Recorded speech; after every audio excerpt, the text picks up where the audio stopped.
Ekene stared out the window, his eyes fixed on the children playing in the dusty street outside their humble home.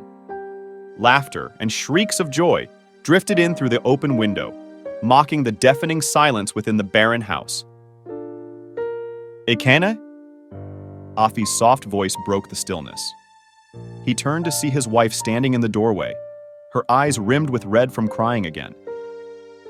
It had been 15 long years since their joyous village wedding ceremony.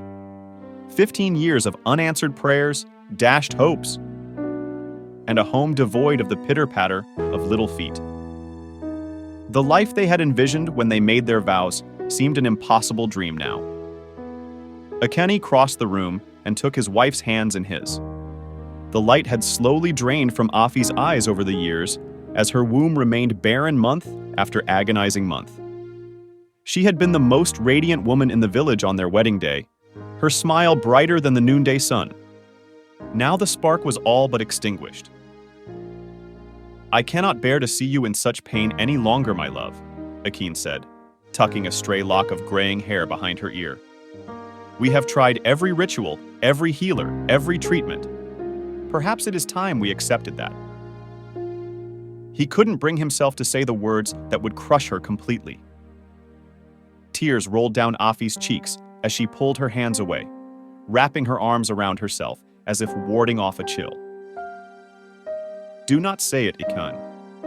Do not take away my last shred of hope that one day we may know the incomparable joy of holding our own child." Ekene's heart broke anew at her quiet sobs. He would have given anything, sacrificed any possession, or paid any price to be able to place a baby in her arms.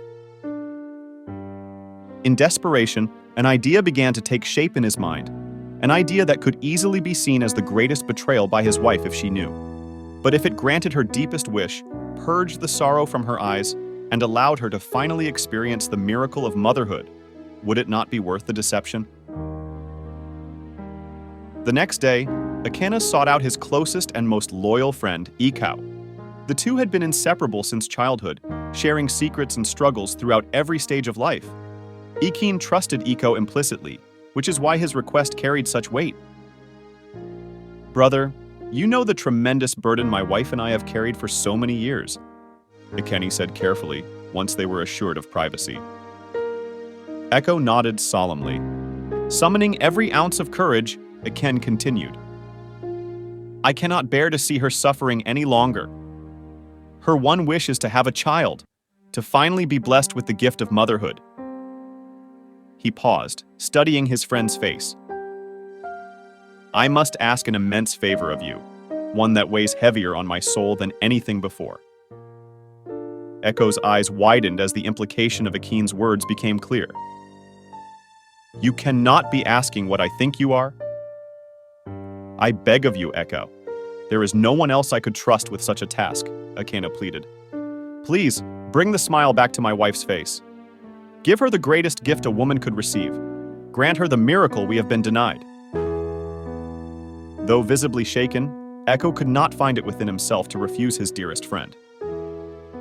He agreed to do what was asked, no matter how deceitful and dishonorable it felt. And so, through hushed conversations and carefully coded language, Eko managed to become intimate with Afi without her suspecting anything was amiss. 9 months later, her anguished cries in the village were cries of joy, not sorrow, as she brought new life into the world, a beautiful baby boy. The smile that blossomed across Afi's weary face as she cradled her son for the first time took Ekene's breath away. Never had he seen such radiant elation and profound peace. His wife's lifetime of yearning and heartbreak melted away as she gazed in awe at her miracle child. In that moment, as he joined his wife in cooing over the squirming babe, Ekene felt no guilt. He had restored his beloved's happiness and purpose, her identity as woman and mother. Surely that eclipsed any moral line he had crossed on her behalf. They were a family at last. However, the truth has a way of clawing its way to the surface over time, no matter how carefully buried. Little reminders of Iko's sacrifice were everywhere Ekene looked. In the curve of the baby's nose, the shape of those tiny eyes, the tufts of hair any shade unlike his wife's deep brown locks. The burning secret ate away at Aken until he could no longer meet Iko's gaze, overwhelmed with shame.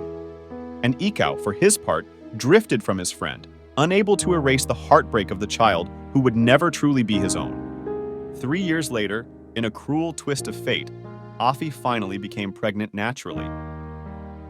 Her swollen belly should have been a joyous sight in the wake of so many barren years. But when the child arrived, there was no denying his remarkably different features from the firstborn son Afi, cherished with every fiber of her being. The illusion shattered. The scaffolding of lies collapsed. Afi saw her world anew through a lens of brutal clarity, realizing the unfathomable truth behind her second son's unlikely existence. Lost in a whirlwind of rage, grief, and indescribable heartbreak, Afi grabbed the younger child and fled into the night without a stitch of clothing or a single possession. Ikeni awoke to a deafening silence once again, this time suffocated by the weight of his deception. He never saw his wife or second son again. Some say Afi returned to her family's village, never to speak of her life or utter Ikene's name again. Others insist she took her own life, unable to endure the agony of her betrayal. But Ikene knew that no matter her fate, Afi's once luminous spirit was irrevocably extinguished the moment she realized his lie. In restoring her greatest dream, he had committed the most unforgivable offense and condemned her to a living nightmare from which there was no waking. The boy who brought such joy into their lives as infants grew into a young man navigating a fractured world, his very existence a representation of betrayal, his life story one of unimaginable loss. And Ikene was left in the haunting silence once again, having sacrificed his honor, his wife, and any semblance of peace and happiness, all in the name of granting the most desperately coveted of all miracles. Never had such good intentions, even extraordinary selflessness, reaped more catastrophic consequences.